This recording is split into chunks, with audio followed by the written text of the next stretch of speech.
Accueil et introduction, bienvenue sur Motorize.de, votre adresse de référence pour des pièces détachées neuves et d'occasion. Aujourd'hui, on s'intéresse à une charmante nouveauté venue du Japon, la Kawasaki W230. Elle distille l'âme des grandes Dubreber dans un format maniable et marie look classique et fiabilité moderne. Au programme, ses points forts, ses faiblesses et surtout, pour qui cette moto est vraiment faite. On la roule au quotidien, on l'examine de près et à la fin, on vous donne une recommandation claire. Un détail qui saute immédiatement aux yeux, l'emblème métallique en relief sur le réservoir en goutte d'eau. Un joli clin d'œil aux anciennes générations de Gwalier. Et comme le style ne fait pas tout, on évalue aussi la réponse à la poignée de gaz, le freinage et l'ergonomie. Alors, casque bouclé sont activés. La petite Gwalier va nous montrer tout le caractère que recèle 233 cm3. Histoire et évolution. S'inscrit dans une grande lignée, de la Meguro W1 des 60 à la Dewey 650 et la Dewey 100 jusqu'à aujourd'hui. La recette demeure, un monocylindre authentique dans un cadre en acier, des roues à rayons, une partie cycle classique, mais plus compacte et taillée pour le quotidien. Pour entrer dans le segment néo-rétro léger, Kawasaki reprend le moteur éprouvé de la KLX 230, le règle pour délivrer son couple dès les bas régimes et l'habille d'un design qui clame instantanément « Duality ».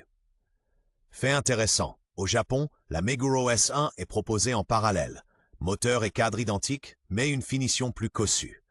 La Bowie 230 comble ainsi l'écart entre la Dewey 175 et la grande Dewey 800.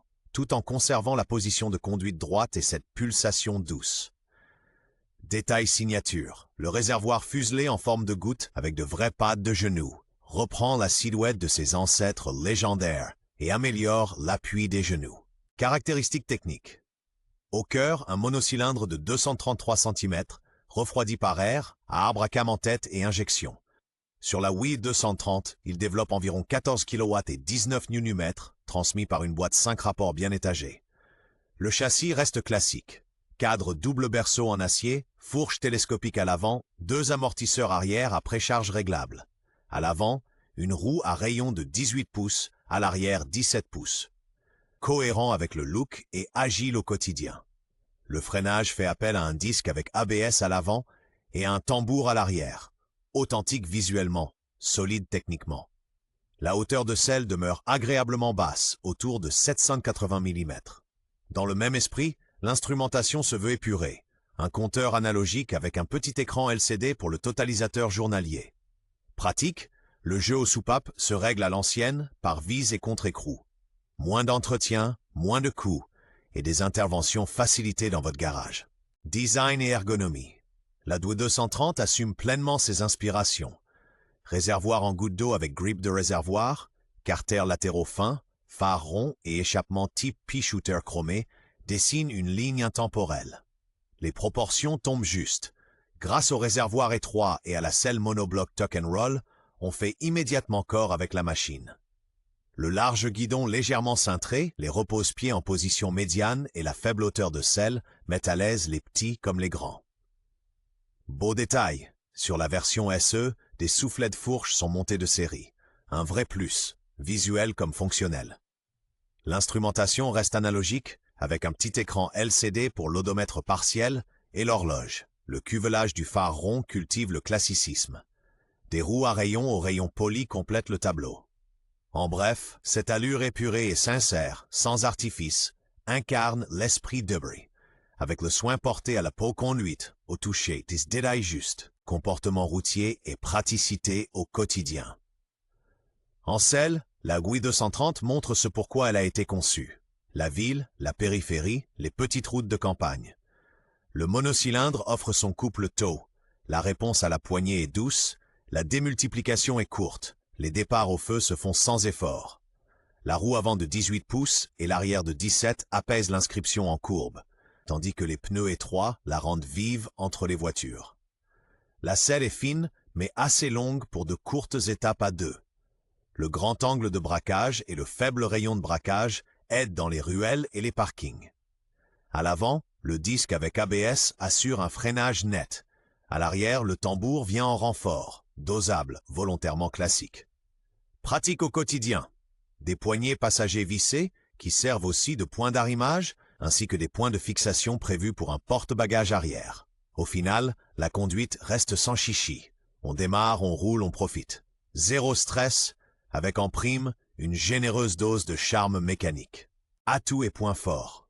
La petite W séduit par son accessibilité et son style. Son monocylindre plein de couple pousse fort dès les bas régimes, tout en restant onctueux et économe. Le châssis inspire immédiatement confiance. Position droite, direction neutre, inscription en courbe spontanée. Parfait pour les débutants comme pour les habitués qui aiment rouler détendu. Et le look n'est pas qu'un décor.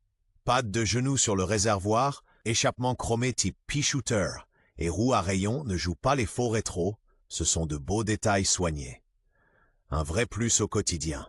Hauteur de selle basse et taille fine qui facilite l'équilibre au feu et les manœuvres. Le tableau de bord analogique avec petit écran LCD reste clair et sans distraction. Les commandes respirent la qualité. Joli bonus, la version SE apporte des peintures bicolores et des soufflets de fourche. Pour qui veut un style encore plus classique, c'est disponible d'usine. En somme, mécanique honnête, maniabilité facile et rassurante, présence pleine de caractère, faiblesses et problèmes typiques. Le look rétro a son prix. À allure constante au-delà d'environ 95 km/h, les vibrations augmentent. Les rétroviseurs deviennent vite illisibles. Le freinage est volontairement traditionnel. Disque à l'avant avec ABS, tambour à l'arrière. Sous la pluie ou dans de longues descentes, il peut chauffer et perdre en mordant. La partie cycle est basique. Fourche télescopique non réglable. Amortisseur jumeaux réglable uniquement en précharge. Avec passager et revêtement dégradé, on atteint rapidement les limites. Sur long trajet, la selle étroite fatigue au bout de 80 à 100 km. En plein été, on ressent aussi la chaleur du moteur sur les mollets. Côté entretien, des rayons non traités et un échappement chromé demandent de l'attention. Sinon, la rouille de surface apparaît vite. L'instrumentation minimaliste fait l'impasse sur le compte-tours et l'indicateur de rapport engagé. Conseil concret, contrôlez régulièrement l'état des garnitures et le réglage du tambour arrière. Le dosage restera fiable. Accessoires et personnalisation. La Douai 230 se prête à la personnalisation sans renier son caractère. D'origine, elle propose un porte-bagages arrière costaud, des supports latéraux pour sacoche souple, une selle abaissée et des rétros ronds surélevés. Pour les puristes, une selle monoplace et sur la SE de série, des soufflets de fourche. Côté mécanique, des durites aviation pour le frein avant valant l'investissement. Et pour rester en règle, optez pour un silencieux slip-on homologué accordé à l'injection. Au quotidien, un saut de vent discret et une prise USB de bord à ajouter via le faisceau d'accessoires font la différence. Pour l'œil comme pour les appuis des genoux, des pads de réservoir supplémentaires, vissés. La boucle arrière intègre des points de fixation taraudés, ce qui simplifie nettement l'installation des supports. On peut aussi peaufiner la démultiplication via pignon-couronne, toujours dans le respect de l'homologation. Ainsi, la Douai 230 reste fidèle et titre tout en retenant votre patte. Cote et critères d'achat. Lancée en 2023 au Japon, la Douai 230 reste pour l'heure un pur modèle domestique. Sous les 250 cm, elle échappe au shaken périodique, le contrôle technique japonais, de quoi soutenir la demande locale. Les imports parallèles sont donc rares et les prix restent fermes. Côté technique, elle marque des points avec son monocylindre injecté robuste, un réglage du jeu aux soupapes par vis contre écrou, un cadre en acier et des roues à rayons. À l'achat, vérifiez une ligne d'échappement d'origine. Les limites de bruit au Japon sont strictes. Des jantes sans voile, des rayons en bon état, un tambour arrière correctement réglé et un historique d'entretien complet. Bon à savoir, de nombreuses pièces d'usure moteur sont communes à la KLX 230, un vrai plus pour l'approvisionnement en pièces.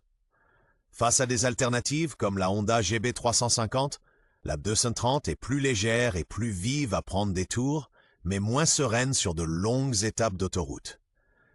Côté tarif, les beaux exemplaires se négocient près du prix catalogue. Pack d'accessoires et version SE font sensiblement grimper la note. Bilan et conseils d'achat. Si vous cherchez des sensations classiques avec une vraie aisance au quotidien, la Douai 230 a tout pour plaire. Elle se manie avec légèreté, répond en douceur à l'ouverture des gaz, freine avec un avant ABS rassurant et met en confiance grâce à sa selle basse. Ses limites? Les hautes vitesses de croisière, les marges de la partie cycle et le frein arrière à tambour. Les chasseurs d'autoroute et les amateurs de sport auront intérêt à se tourner vers des alternatives plus lourdes.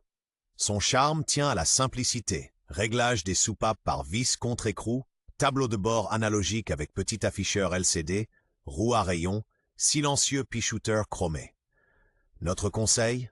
Allez l'essayer et soyez attentifs à la hauteur de selle, aux vibrations au-delà des vitesses urbaines et au dosage du frein arrière. Si le pool tranquille du monocylindre, la position droite et une mécanique franche vous parlent, cette petite bébé fera un compagnon de route convaincant. Stylé, fiable et parfaitement adapté au quotidien.